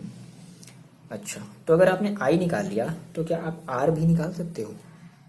R कितना हो जाएगा, R इज इक्वल टू हो जाएगा V अपॉन आई। देखो R हम इसलिए ना, हम जब हम एक्सेल का फॉर्मूला जब अप्लाई करेंगे तो हम उसमें रखेंगे ना Z। अब Z भी हमें निकालना पड़ेगा, तो R इज इक्वल टू हमने निकाल लिया, क्या R हमने निकाल लिया V अपॉन आई। तो V की वैल्यू देखो कितनी है, 80, ये वाली V रखना है। ठीक है, 80 अपॉन आई की वैल्यू कितनी है, अभी हमने निकाला है ना 10, दैट मीन्स कितना हो गया 8, तो 8 ओम आपने R निकाल लिया। ठीक है, अब बात समझते हैं। देखो आपने I निकाल लिया, आपने R निकाल लिया। अच्छा, अगर आप फॉर्मूला अप्लाई करोगे एक्सेल वाला तो उसमें आपको Z भी चाहिए, R तो आप ऑलरेडी निकाल चुके हो। तो अब Z देखो, Z इज इक्वल टू क्या होता है, as we know Z is equal to होता है ERMS अपॉन IRMS होता है। ठीक, तो अब हम सर यहाँ से जो है ERMS तो चलो हमें ठीक है दिखाई दे रहा है। अब सर हम IRMS कहाँ से लाएं, थोड़ा सा गेस करो IRMS कहाँ से लाएं। क्या हम इस I को IRMS के इक्वल रख सकते हैं? आपने पूछा सर कैसे, हाउ। देखो हम कह रहे हैं कि हमें जो है ना हीटर में जो है ना एक चोक ऐड करना है। तो चोक हमारा कैसे होगा, ऑब्वियस सी बात है हम सीरीज में उसको ऐड करेंगे। अच्छा, सीरीज में अगर हम ऐड करेंगे तो सीरीज में ऐड करने से क्या होगा कि उसके बीच में मतलब जो करंट होगी, मतलब भाई देखो जो करंट उस हीटर में गई, ठीक है, सेम वही करंट क्या होगी चोक में भी जाएगी। तो हमने कहा उल्टा बोलती है शायद, है उल्टा बोलती है क्या। देखो जो भी बोले हो, कहने का सीन देखो क्या है ना, समझने का यहाँ पे मतलब क्या है कि हमारी जो हीटर का जो कॉइल है और ये हमारा जो चोक है, ठीक है, वो आपस में सीरीज में अटैच्ड है। तो सीरीज में अगर अटैच्ड हैं तो हम ये कह सकते हैं ना कि भाई जो यहाँ पे जितनी आर होगी, जैसे ऐड करके देखो ना, आपने कहा ना सर यहाँ पे जितना आई गया था उतना ही तो इसमें भी जाएगा आई, है बनाया था ना आपने फिगर स्टार्टिंग वाले लेक्चर के स्टार्टिंग में आपने बनाया था ना। तो जितनी आर इसमें मतलब जितनी आई इसमें होगी सेम उतनी है, मतलब हम कह सकते हैं I is equal to IRMS। तो आई की जगह IRMS की जगह हम रख सकते हैं आई। सो फाइनली आपको देखो यहाँ से Z इज इक्वल टू क्या मिल जाएगा ERMS, that means ERMS that is आपका ये 100, IRMS दैट इज आपका है ये 10, दैट मीन्स हो गया कितना 10 एम्पियर, सॉरी 10 ओम सॉरी 10 ओम है ना, Z है ना, दैट मीन्स ओम। तो आपको एक फॉर्मूला पता है Z is equal to Z square is equal to XL square plus R square, ठीक है। सो Z का स्क्वायर दैट मीन्स 10 का square is equal to XL का स्क्वायर प्लस R की वैल्यू देखो हमें पता है 64, मतलब अगर हम करेंगे तो 8 ना 8 ना, तो 8 का करेंगे तो कितना आ जाएगा 64। सो यहाँ से आप जो है ऐसा करते हैं कि यहाँ से जो है हम इस एक्सएल को यहीं पर छोड़ देते हैं, ठीक है। एक्सएल का स्क्वायर इज इक्वल टू ये हो जाएगा आपके पास 100 माइनस 64, दैट मीन्स आपके पास ये आ जाएगा 36 ओके 36, ठीक है। So XL okay XL is equal to देखो कितना है आपके पास, तो 36 ओके। तो आप यहाँ से जो है एक्सएल निकाल लो, एक्सएल स्क्वायर है ना, तो एक्सएल स्क्वायर कितना हो जाएगा 6 हो जाएगा, ठीक है।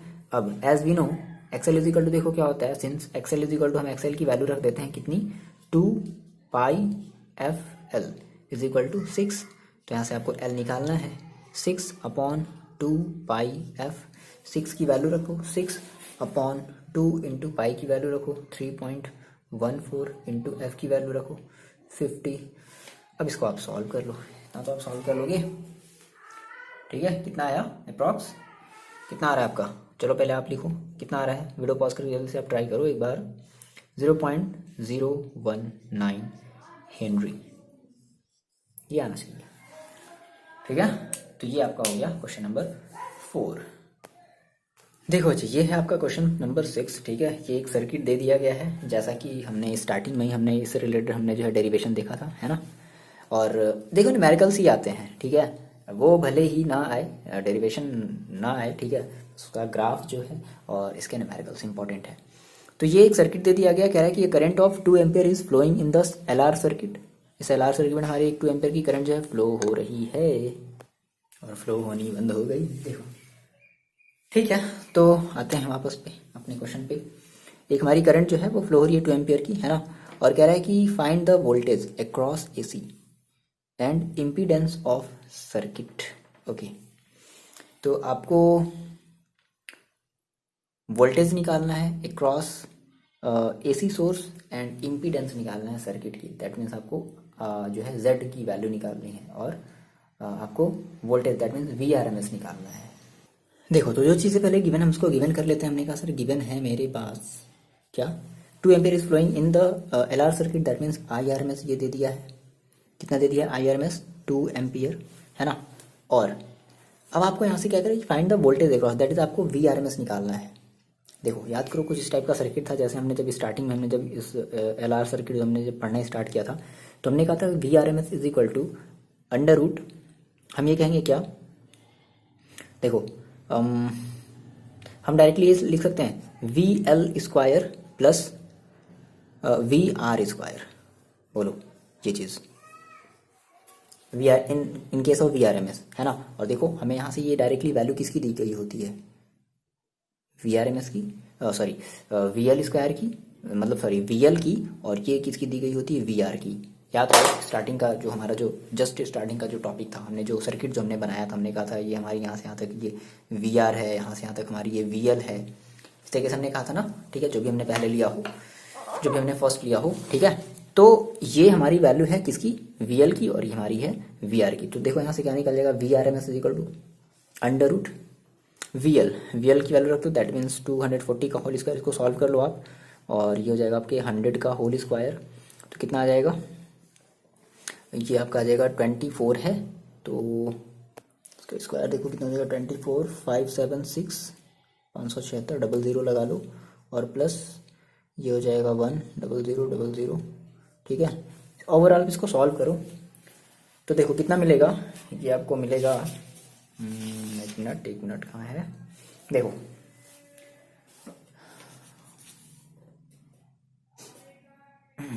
देखो इसको आप सॉल्व करोगे ना, तो इसकी जो वैल्यू है वो आपको मिलेगी 260 वोल्ट। अब इसको सॉल्व करना है, बस देखो यही होता है, नंबर बस इसी में मिलने हैं क्या, बस ये थोड़ी सी डिफिकल्टी होती है। डिफिकल्टी कुछ नहीं, ऐड करके क्या कर दो, इसका स्क्वायर रूट ले लो, और क्या, बस हो गया, बन गया काम, और क्या करना है। तो ये आपकी V R M S value आ गई। ठीक है, और क्या पूछा है, find the voltage across AC source and impedance of the circuit, that means आपको जेड भी निकालना है। तो as we know Z is equal to क्या होता है, V R M S upon I R M S. लो निकल गया, वी आर एम एस की वैल्यू कितनी है 260 upon I R M S की वैल्यू कितनी है 2, कट कर दो कितना हो जाएगा 130 क्या ओम। आगे बात समझ में, तो ये आपका हो जाएगा आंसर 130 ओम। आ रहा समझ में। तो ये इतना सिंपल सा जो है आपका ना, इस टाइप के ये जो क्वेश्चन है इसी टाइप के मिलते हैं आपको। ठीक है, सिंपल है, आ रही बात समझ में, कोई बहुत ज़्यादा प्रॉब्लम तो नहीं है। चलो बात करते हैं क्वेश्चन नंबर 7 की। देखो ये एक बढ़िया सा क्वेश्चन है, ठीक है, कंफ्यूज करने वाला क्वेश्चन है। कंफ्यूजन क्या होगा हम बता रहे हैं आपको। कह रहा है कि ये आपकी एक सर्किट दे दी गई है, calculate the impedance, that means Z आपको निकालना है, और RMS current that is IRMS. ठीक है, और यहाँ से आपको जेड निकालना है, ये दो चीज़ें आपको निकालनी है। देखो बात समझो, तो यहाँ पे ये आपका ये ओवरऑल ये आपका क्वेश्चन है ना, यहाँ से आपको ये दो चीज़ें निकालनी है। एल दे दिया गया है, आर दिया है, कितना है 0.1, सब लिखने वाली कोई बात नहीं है, और R इज इक्वल टू है 30 ओम। ठीक है, अच्छा यहाँ से देखो इस चीज़ को समझो, ये जो हमारे पास V इज इक्वल टू है, ऐसे ही दिया है ना पेपर में, ऐसे ही एकदम एग्जैक्टली दिया है 200 साइन 400 T। अच्छा इसको अगर हम कंपेरिजन करते हैं किससे, V इज इक्वल टू मतलब E is equal to E naught, किसे करते हैं V naught sine omega T. भाई वहां पे अगर E होता तो E बोलते हैं, यहाँ पे V है तो हम कह रहे हैं V naught sine omega T. Omega T से देखो अगर हम कंपेरिजन कर रहे हैं तो देखो हमें क्या मिलेगा, हमें मिलेगा इस V नॉट की जगह 200 वोल्ट। ठीक है, और ओमेगा टी की जगह मिलेगा क्या 400 टी। तो टी से T cancel, that means omega is equal to कितना मिला 400। दो चीज़ें हमें मिली, V नॉट और हमें मिला क्या ओमेगा, है ना, दो चीज़ें हमें मिली। अच्छा अब देखो हमें चाहिए Z। ओके, तो Z के लिए देखो अगर हम बात करें तो सर Z की अगर हम बात करते हैं तो हमें चाहिए होता है, Z के लिए हमें चाहिए होता है एक्सएल का स्क्वायर प्लस R का स्क्वायर। तो R तो दिया है, R दिया ना 30, अपने क्वेश्चन में देखो फिगर में R की वैल्यू जो है 30 दी गई है, बस एक्सएल की वैल्यू नहीं दी गई है। इस एक्सएल की वैल्यू कैसे फाइंड आउट करी जाए, देखो एक्सेल का अगर हम सिंपल सा फॉर्मूला अप्लाई करें क्या, जो कि हमें पता है XL is equal to omega L. तो हमें यहाँ से ओमेगा पता है, कितना है ओमेगा 400, इंटू यहाँ से हमें एल की वैल्यू पता है, एल की वैल्यू कितनी है 0.1, कितना आ जाएगा 40 ओम।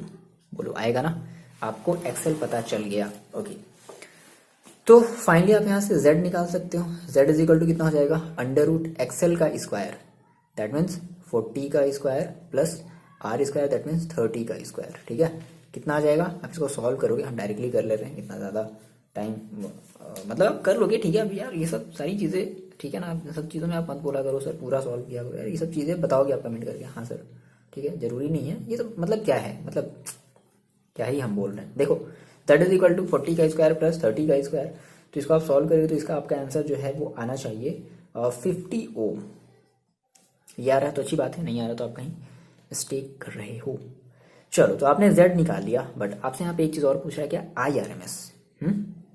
अब मेरी बात समझो, ये पता है V0 पता है, अगर आपको समहाउ VRMS अगर पता चल जाए तो क्या आप IRMS नहीं निकाल सकते? Z वाला फॉर्मूला अप्लाई करके, याद आया, Z is equal to VRMS। अरे भैया देखो Z इज इक्वल टू, जैसे हम लोग ये कहते थे ना, NCERT बुक के अकॉर्डिंग क्या करता है ना, NCERT कहता है कि ERMS लेकर के चलना है, ठीक है, IRMS लेकर के चलना है। अदर बुक्स या फिर अदर पेपर में देखो क्या आता है, VRMS लेकर के चलना है, समझ रहे हो, IRMS लेकर के चलना है, ये चीज़ वही एक ही बात है। तो अब हमें एक रिलेशन पता है IRMS में, है ना, और I0 में, या ये कह सकते हैं VRMS में और V0 में, पता है ना। तो क्या होता है, एज वी नो, देखो since VRMS is equal to होता है V0 अपॉन √2 बोलते हैं, तो क्या हो जाएगा यहाँ से, देखो V0 की देखो वैल्यू रख लो, V0 देखो कितना है 200 अपॉन √2 की जगह √2 ही छोड़ दो फिलहाल थोड़ी देर के लिए, वोल्ट। हमें क्या चाहिए, हमें चाहिए IRMS। Okay, so IRMS is equal to देखो कितना हो जाएगा, तो IRMS के लिए हम ये वाला फॉर्मूला अप्लाई करेंगे क्या, IRMS इज इक्वल टू देखो कितना हो जाएगा, IRMS is equal to VRMS upon Z, VRMS upon Z, और VRMS की देखो वैल्यू कितनी आई है 200 अपॉन √2, है ना, तो कितना रख दें 200 अपॉन √2 और इनटू Z अपॉन में ही है, that means 1 upon Z, Z की देखो वैल्यू कितनी आई है 50। अब इसको हम सॉल्व कर लेंगे, आई बात समझ में। तो देखो इसको आप जब सॉल्व करोगे तो कोशिश ये करना रूट की वैल्यू नीचे में, देखो हम थोड़ा सा हिंट आपको यहाँ पर दे देते हैं, ठीक है, कितना आया 20 और 5 4 है ना, दैट मीन 4 अपॉन √2, ठीक है। क्या करोगे, √2 की कभी भी वैल्यू अपॉन में नहीं रखते हैं क्योंकि चीज़ें और थोड़ी सी बड़ी हो जाती है, हम क्या करते हैं, हम इसका रेशनलाइजेशन कर देते हैं, ठीक है। तो कितना हो जाएगा 4 √2 अपॉन 2, दैट मीन्स 2 √2, ओके, कितना आ रहा है 2 √2। अब इसको आप सॉल्व कर लोगे तो ये आपका आंसर हो जाएगा, ठीक है। चाहो तो इतना भी आंसर छोड़ सकते हो कि आपकी इतनी एम्पियर। तो देखो दो बातें यहाँ से मोटी मोटी समझनी है, अगर बोलता है बच्चे RMS वैल्यू फाइंड आउट करो तो आपको RMS वैल्यू ही फाइंड आउट करनी है, पीक वैल्यू बोलता है तो आपको पीक वैल्यू ही फाइंड आउट करनी है, समझ रहे हो। तो बच्चे इसमें उलझ जाते हैं कि क्या RMS है, ठीक है ना। तो इन सब सारी चीज़ों को, क्वेश्चंस को लगा करके आप ये सब सारी चीज़ें इजीली समझ सकते हो कि RMS वैल्यू हमें कब फाइंड आउट करना है, पीक वैल्यू, क्योंकि वहाँ पे साफ साफ बोल रहा है ना। और जो इक्वेशन दिया है उसमें इक्वेशन में होता ही नहीं है, जैसे आपने ये जो इक्वेशन लगाया ना, तो इस इक्वेशन में कहीं है ही नहीं, क्या इसमें केवल V0 है, ठीक है। तो हम V0 की हम बात करेंगे तो हमें V0 पता है तो हम VRMS निकाल सकते हैं। तो इस तरीके से जो है ना क्वेश्चन को बड़े इजीली तरीके से क्या कर सकते हैं, लगा सकते हैं, ठीक है। प्रैक्टिस आपको करनी है, ठीक है। बाकी आपको इसको नोट्स मिल जाएंगे, कुछ क्वेश्चन जो होंगे वो नहीं होंगे, मे बी, चलो देखेंगे, जैसा जितना हो सकेगा उतना हम बना करके मतलब अपलोड कर देंगे काफ़ी जल्दी, ठीक है। तो इन सब क्वेश्चंस को आप ट्राई करो, अच्छे से पढ़ाई करो। चलो मिलते हैं आपसे नेक्स्ट वीडियो में, पढ़ाई करते रहो, अपना ख्याल रखो।